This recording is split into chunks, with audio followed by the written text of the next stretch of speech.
在的地方是脑血管科，然后就很多中风的病人，然后他们可能就突如其来的，可能就这样瘫在那边不会动了。OK，action。大概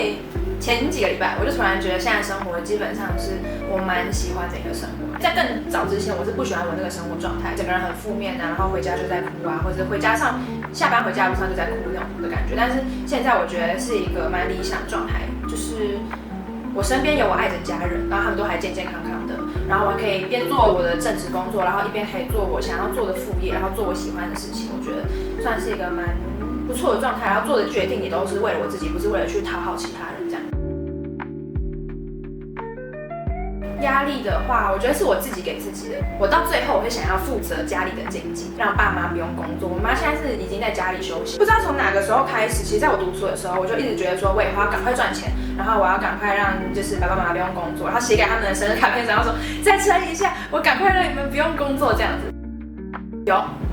就是我现在的方法就是，我有什么脾气我就发出来，我有什么想哭的我就哭出来，然后我现在心情好我就表现出来我心情很好。我以前会想要赶快把自己抽离那个情绪，我会觉得我就是再哭30分钟就不能再哭了，我现在就哭到爆，哭到我爽，去跑步啊，运动一下。可如果你今天你真的觉得你不想要运动，你觉得你身体很累，我觉得你就听从你身体的声音。我现在其实也没有到每天去健身了，因为我觉得每天健身的那个状态，我的身体很累，就是那个时候我有一次就突然爆掉，我就整个人大发烧，然后烧了2天，我就知道说我的身体其实是受不了那样的生活状态。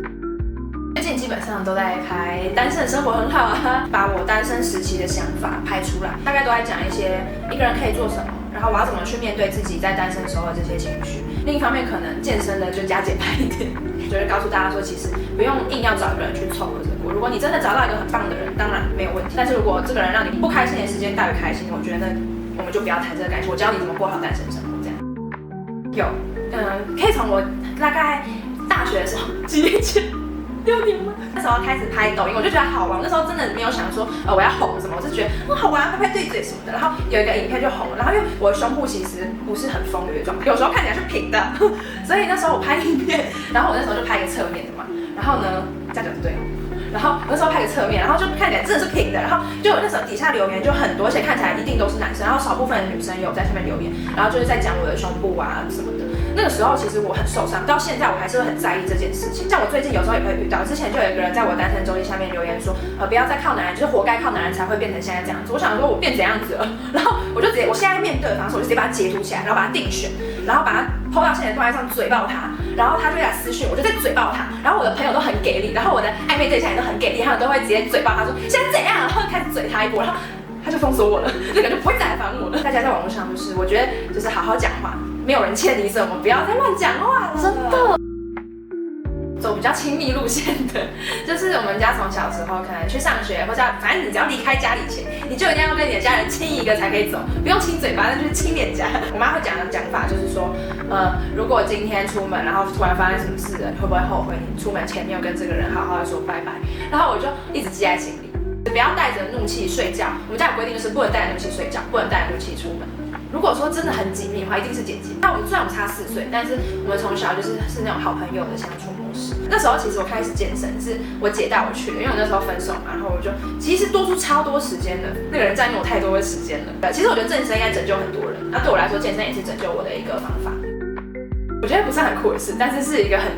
特别，然后一般人其实不太遇到的事情，就是我们病床是3人房，然后我那时候跟我学姐在最旁边最靠走道的那一床，然后我们就在处理病人，然后弄一弄之后，旁边就隔壁床中间那床出现一个啪啪的声音，然后我跟我学姐就吓爆，我们想说现在是怎样啊，然后又听到旁边跟你讲就啪啪，然后又2声，然后我跟我学姐就对看。然后我是那种最没办法接受家暴，最没办法接受男生欺负女生的人，所以呢，我那时候我就直接冲过去那个病房，那个病床前面，我就把帘子啪打开，然后说你现在怎样？然后我很聪明的是，还讲自己很聪明，我很聪明的是，因为我们床栏可以拉起来，我就把床栏全部拉起来，让他没办法下床，所以他就不会跑下来攻击我，然后把那女生拉到我后面，我说你现在怎样？我最讨厌这样子打女人的垃圾，然后什么的。然后那个人就很爆炸，他就很生气，然后我学姐就赶快冲过来，然后把我拉走。他说：“好，你等下可以打。”我说：“我就最讨厌这样，然后把那女人拉出去。”然后后来我们就请警卫，反正后来那个人就愤怒的出院了。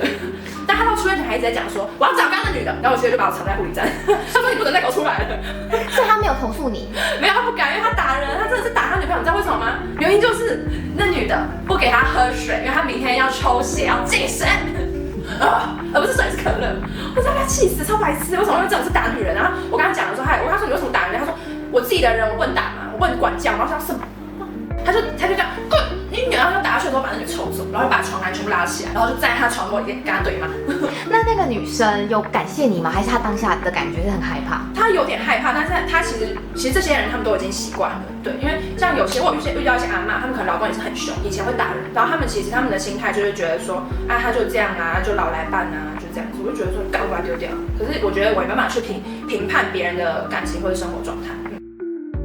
我现在很迷显化这件事，我现在在显化，我明年要离职，我不想要像现在一样时间被绑死，可能每个月只能等排班，然后可能有排到假我才能跟朋友出去玩，我不想要再继续过这样子的生活。其实我从今年开始啊，就一直有一个想法，就是觉得说，因为我在医院，我其实看过很多生老病死，然后我看过很多人因为疾病，所以他可能突然要卧床，因为我在的地方是脑血管科，然后就很多中风病人，然后他们可能就突如其来的，可能就这样瘫在那边不会动了。那其实对我来说，我觉得对他们来说是一个很痛苦的过程，因为他们完全不能自理，然后可能身上会躺到都是压疮、有伤口啊，或是要帮他们抽痰啊那些，我觉得那是一个很痛苦的过程。我不希望我自己经历这些，我也不希望我的家人看到我经历这些。可能活到60、70岁，或是我觉得我的人生已经做完我想做的，我去过我想去的地方了，那我也觉得我好像对这个世界没有什么眷恋的，我就可以差不多决定一个时间，然后就在那天大家一起庆祝，然后我就用我想要的方式选择离开这个世界。